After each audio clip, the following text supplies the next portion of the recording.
Fosil jejak berikutnya adalah Diplocraterion. Diplocraterion memiliki ciri khas dia meninggalkan jejak galian yang seperti ini. Jadi ada dua lapis, ini lapisan luar, dan ini jejak bagian dalamnya. Ini pada proyeksi vertikal, kalau dari samping bisa terlihat ini, tapi kalau yang ideal bisa seperti ini. Tetapi pada proyeksi horizontal, dia hanya berupa garis dengan titik-titik di ujungnya. Dengan titik-titik yang ada di ujung-ujungnya yang merupakan jejak galian luarnya yang seperti ini. Jadi proyeksinya kira-kira dari sini. Ini beberapa contoh gambar dari Diplocraterion. Ini yang pada horizontal, jadi ada dua titik di ujungnya, ini jejak bagian tengahnya. Diplocraterion itu khas untuk daerah middle surface, juga kadang-kadang muncul di daerah sandy tidal flats dan di estuarine channel. Berikutnya ada istilah glossy fungites atau glossy fungites ya.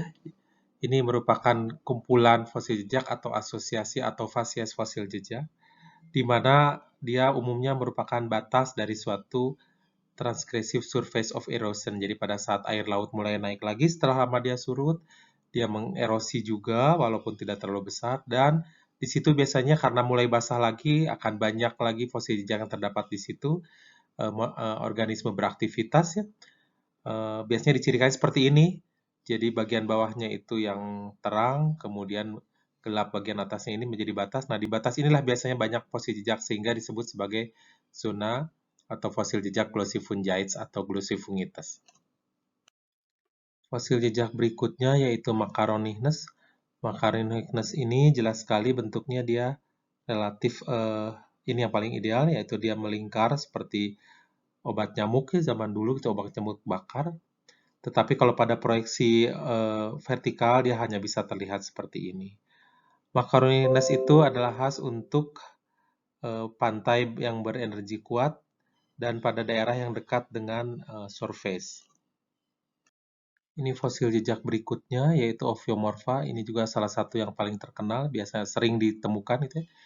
Proyeksinya agak sulit, hanya pada bidang vertikal itu bisa seperti ini, pada bidang horizontal seperti ini, tapi ciri khas yang utamanya adalah bahwa lingkaran luarnya itu diselimuti atau terdiri dari klasik-klasik yang kasar dibandingkan lingkaran bagian dalamnya. Ini perkiraan hewannya gitu ya, yang membuat Ophiomorpha. Ophiomorpha itu khas pada lingkungan marine surface, juga ditemukan pada lingkungan payau dan estuarin atau pasang surut yang dasarnya adalah berpasir gitu ya. Jadi estuarin atau daerah pasang surut yang terdiri dari pasir gitu. Berikutnya adalah Paleoficus. Paleoficus itu memiliki ciri yang utamanya itu adalah bahwa bagian dari fosil jejaknya itu sama materialnya dengan latar belakangnya gitu ya, matriksnya gitu.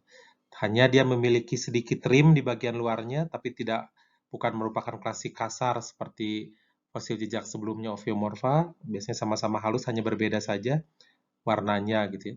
Ini penampakannya pada proyeksi vertikal dan horizontal dia bisa seperti ini. Gitu. Itu ciri utamanya untuk Paleoficus. Jadi sedimennya tuh sama dengan masa dasarnya, dengan matriksnya. Ya. Dia penciri lingkungan surface, baik yang berenergi kuat atau berenergi lemah. Ya. Juga bisa ditemukan pada endapan-endapan badai dan endapan air payau gitu ya, lingkungan payau. Ini berikutnya adalah Planolith. Planolith itu memiliki ciri yang berbeda dengan Paleoficus sebelumnya, di mana Planolith ini endapannya itu berbeda dengan masa dasarnya, bisa dari warna atau dari besar butirnya ya, kelihatan ini berbeda. Tetapi juga dia mempunyai ciri yang lain, jadi cabangnya itu membentuk sudut yang runcing ya, percabangannya. Ini pada proyeksi vertikal biasanya dicirikan oleh endapan yang berbeda dengan masa dasarnya, sedangkan pada horizontal dia bisa ditandai oleh cabang-cabangnya yang membentuk sudut yang runcing. Planolith ini merupakan penciri daerah yang luas ya, jadi antara air tawar sampai laut dalam dia bisa saja hadir.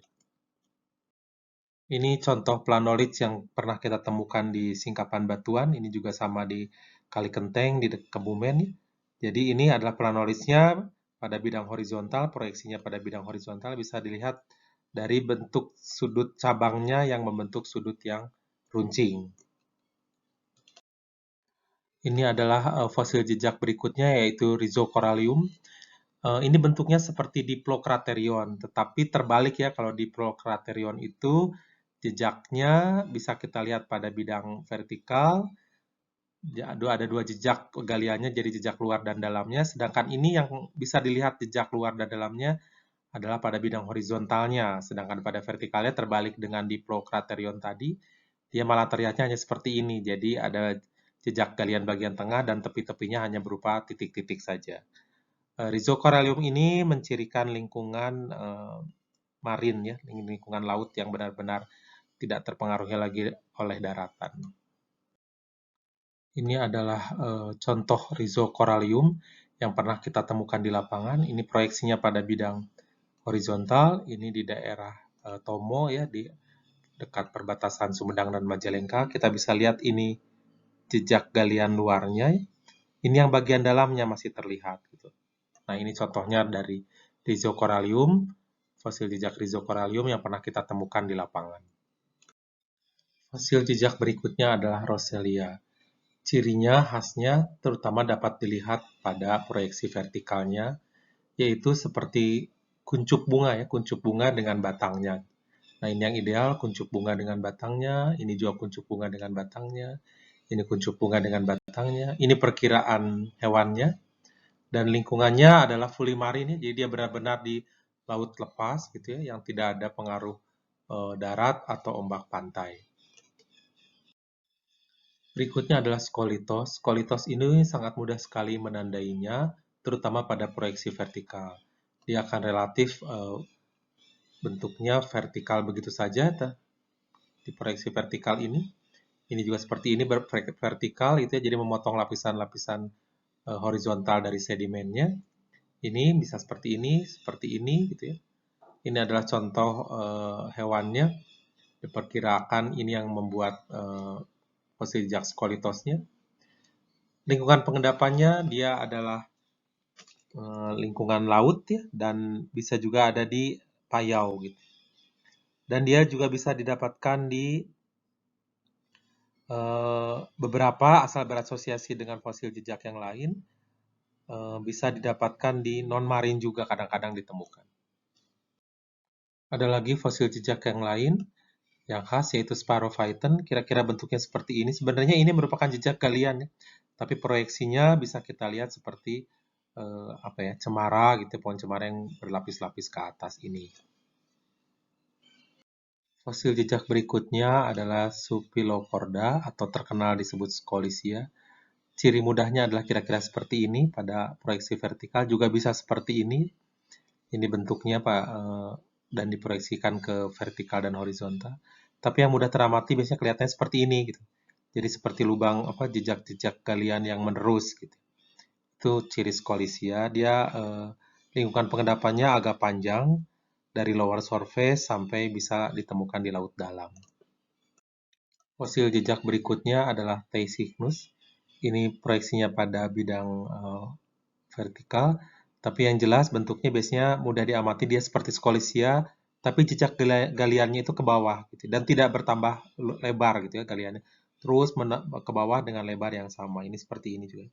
Dia mencirikan lingkungan lagun, khas untuk lingkungan lagun, danau yang di dekat pantai, jadi pada saat badai atau pasang yang sangat tinggi sekali, air lagun ini bisa bersatu atau dipengaruhi oleh air laut lepasnya gitu.